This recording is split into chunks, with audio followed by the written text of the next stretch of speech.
आज हम स्टडी करेंगे स्ट्रक्चर।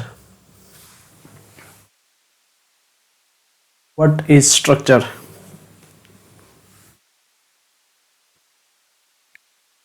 सो अगर आप सपोज आप किसी क्लास के बच्चे स्टूडेंट का, मान लो क्लास है, उसके अंदर स्टूडेंट है, उसमें आप उसका रोल नंबर,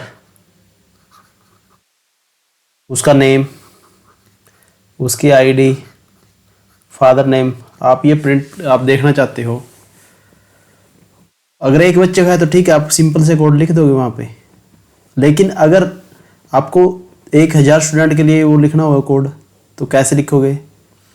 और अगर 10,000 आपके पास स्टूडेंट हुए या आपको 100 से ज़्यादा स्टूडेंट हुए तो आपका कोड कितना लेंथी हो जाएगा।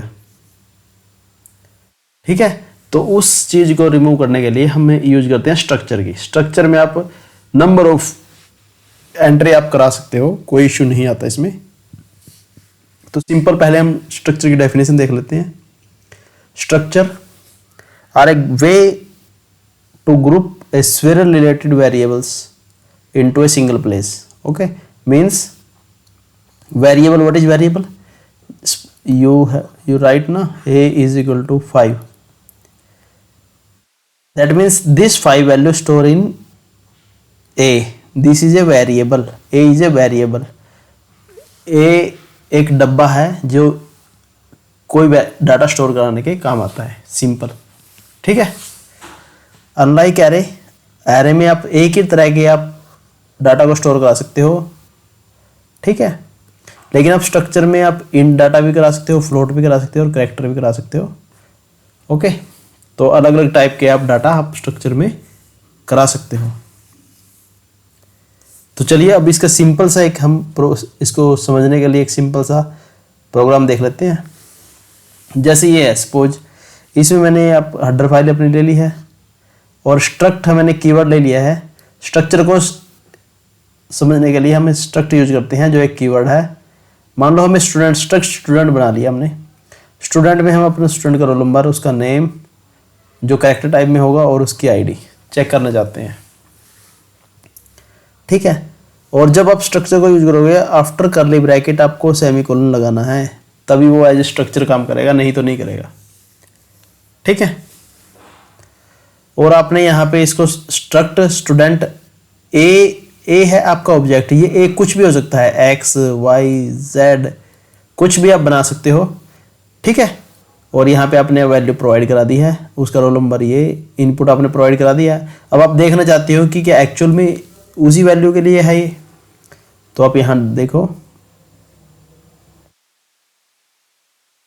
रोल नंबर, प्रिंटफ स्टेटमेंट आपने यूज की है, तो आप इसको डॉट से ए डॉट जो है ऑब्जेक्ट है ये इसके साथ रोल नंबर के साथ डॉट ऑपरेटर आप इसको यूज करोगे और %d, तो यहाँ पे रोल नंबर हो जाएगा, यहाँ पे प्रिंटफ में ये आ जाएगा आईडी और यहाँ पे, और फिर आप इसको मेन को क्लोज कर दोगे, ठीक है। ये इनपुट आप अपने अकॉर्डिंग कैसे भी दे सकते हो, स्कैनएप से भी इनपुट करा सकते हो, ठीक है। आप 1 बाय 1 लाइन बाय लाइन, एक लाइन में एक डाटा, दूसरी में ये, ठीक है। स्ट्रक्चर को आप सिंपल रूप में कैसे देखते हो? मान लो आपके पास 3 कैंडिडेट है, 3 पर्सन है, ओके, 3 पर्सन है,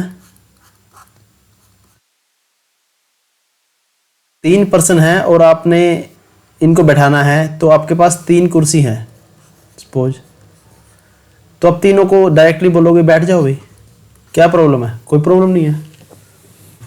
इसीलिए जितने भी आपके पास इनपुट वैल्यू होंगी आप उनको अलग अलग मेमोरी लोकेशन पे आप उनको प्रिंट करा सकते हो, कोई इशू नहीं है। जैसे डायरेक्टली अलग अलग सीट्स पे बैठ गए ना, तो वो भी बैठ जाएंगे, बट यूनियन के केस में नहीं होगा। यूनियन के केस में आपको सिर्फ एक ही मेमोरी लोकेशन होगी, सिर्फ एक ही बैठ पाएगा वहाँ पे, यानी इन तीनों में से एक टाइम पे आप कुछ भी कमांड करो, सिर्फ आप अगर ये कमांड यूज करते हो तो सिर्फ आपको एक ही वैल्यू मिलेगी, ठीक है। अंडरस्टैंड? सो हमें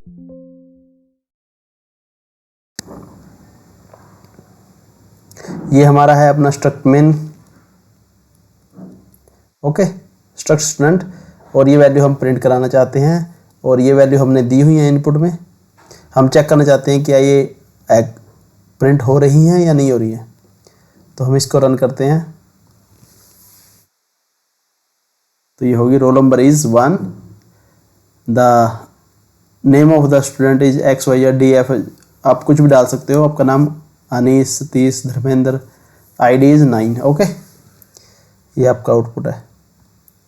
ठीक है, ये हमने इनपुट डाला था अपना नाम और ID डाली थी और ये था हमारा रोल नंबर। ठीक है, thank you for watching, please do subscribe my channel, thank you.